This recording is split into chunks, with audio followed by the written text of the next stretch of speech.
வாங்கருச்சிக்கலாம் channel. இன்றைக்கி வந்து நம்ம சம்பாரை வச்சு உப்புமா செய்ய போகிறதில்ல, தோசை தான் செய்ய போகிறோம். இது ஒரு ஹெல்த்தி தோசை. இதுக்கு நான் 1.5 கப்பு சம்பாராவை எடுத்திருக்கேன்.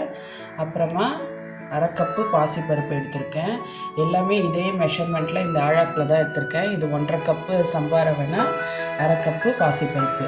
இப்போ இது ரெண்டுத்தையும் நம்ம வாஷ் பண்ணிவிட்டு நல்லா ஊற வைக்கலாம். இப்போ பாருங்கள், இதை நான் நல்லா வாஷ் பண்ணிவிட்டேன். ரெண்டுத்துலேயுமே வாஷ் பண்ணி தண்ணி ஊற்றி ஊற வைக்க போகிறேன். இதை வந்து ஒரு 30 to 40 மினிட்ஸ் ஊற வைங்க. அப்புறமா நம்ம இதை தோசையை 30 மினிட்ஸ்க்கு அப்புறமா நம்ம சம்பாராவை நல்லா ஊறிடுச்சு. இதோட தண்ணியெல்லாம் நான் எடுத்துட்டேன். அதே மாதிரி சிறுபருப்பும் நல்லா ஊறிடுச்சு. இப்போ நம்ம அரைச்சிக்கலாம். மிக்ஸி ஜார் எடுத்துக்கோங்க. இதில் 1/4 துண்டு இஞ்சி வந்து பொடியாக கட் பண்ணியிருக்கிறேன். இதையும் சேர்த்துக்கிறேன். இது கொஞ்சம் டைஜஷனுக்கும் டேஸ்ட்டுக்கும் உதவும். பச்சை மிளகா வந்து 4 வந்து பொடியாக கட் பண்ணியிருக்கேன். இதையும் சேர்த்துக்கிறேன். இதான் காரத்துக்கு. ஊற வச்ச சிறுபருப்பு சேர்த்துக்கலாம். இப்போ நம்ம சம்பாராவை சேர்த்துக்கலாம். ஒரு சிட்டிக்கை சேர்த்துக்கோங்க. தேங்காய் 2 டேபிள் ஸ்பூன். இது ஆப்ஷனல் தான், ஒரு கொஞ்சம் டேஸ்ட்டுக்காக சேர்க்குறேன். வேணான்னா விட்டுடலாம். தேவையான உப்பு சேர்த்துக்கிறேன். இப்போ இதை நம்ம அரைச்சிக்கலாம். கொஞ்சமாக தண்ணி பார்த்து சேர்த்து தோசை மாவு பதத்துக்கு அரைச்சிக்கோங்க. பாருங்கள், நான் அரைச்சிட்டு வந்துட்டேன். தோசை மாவு பதத்துக்கு கொஞ்சமாக தண்ணி சேர்த்து நல்லா மிக்ஸ் பண்ணிவிட்டேன். இதை அப்படியே நம்ம தோசையாக செய்யலாம். இது ரொம்ப ஹெல்த்தியான தோசை. இதில் வந்து நம்ம அரிசி மாவே சேர்க்கலை. ஸோ டயபெட்டிக்ஸ் பேஷண்ட்லாம் இதை நல்லா சாப்பிட்லாம். ரொம்ப ஹெல்த்தி கூட.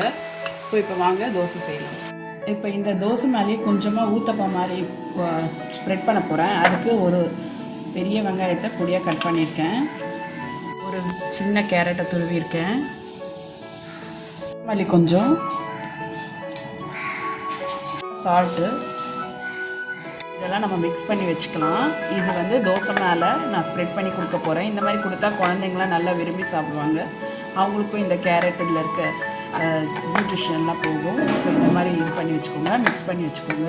இப்போ இங்கே நல்லா மழை பெய்யுதுங்க. இப்போ நான் தோசை இப்போ ஊற்றுறேன். சுட சுட தோசை. எண்ணெயோ இல்லை கீயோ உங்களுக்கு எது விருப்பமோ அதை ஊற்றிக்கோங்க. நான் இப்போ நல்லெண்ணெய் தான் ஊற்றுறேன். ஒரு சைடு நல்லா வெந்துருச்சு. இதை திருப்பி போட்டுக்கலாம். பாருங்கள், அரிசி மாவு எதுவுமே இல்லாதையே சூப்பராக நம்ம கோதுமை ரவை தோசை செஞ்சிட்டோம். பாருங்கள், தோசை சூப்பராக ரெடி ஆகிடுச்சு. எப்போவுமே உப்புமா சாப்பிட்றவங்களுக்கு இந்த மாதிரி நீங்கள் தோசை ஊற்றி கொடுக்கலாம். நான் இதை பிளேட்டில் வச்சிடுறேன். இந்த மாவையே நான் வந்து மினி ஊத்தப்பம் மாதிரி ஊற்ற போகிறேன், பசங்கள்லாம் சாப்பிட்றதுக்காக. இப்போ ஊத்தப்பம் பேனில் மாவை ஊற்றிடலாம். இது மேலே நம்ம கலந்து வச்ச இந்த கேரட், வெங்காயம், கொத்தமல்லி மிக்சர் போட்டுருங்க. ஒரு சைடு ரெடி ஆகிடுச்சு. திருப்பி போட்டுக்கோங்க. எல்லாத்தையும் திருப்பி போட்டுக்கலாம். பாருங்கள், இந்த தோசை வந்து ஊத்தப்பமாகவும் ரெடி ஆகிடுச்சு. நான் இப்போ பிளேட்டிங் பண்ணிடுறேன். பாருங்கள், நம்ம சம்பாராவை தோசை ரெடி ஆகிடுச்சு. அதை நான் ஊத்தப்பமாகவும் ஊற்றிருக்கேன், தோசையாகவும் ஊற்றிருக்கேன். தொட்டுக்க காரசாரமான தக்காளி சட்னி. இந்த டிஷ் பிடிச்சா லைக் கொடுங்க, கமெண்ட் பண்ணுங்கள். இது வரைக்கும் நம்ம சேனலை சப்ஸ்கிரைப் பண்ணாதவங்க சீக்கிரமாக சப்ஸ்கிரைப் பண்ணுங்கள். மறக்காமல் இந்த டிஷ்ஷை ட்ரை பண்ணுங்கள். தேங்க்ஸ் ஃபார் வாட்சிங்.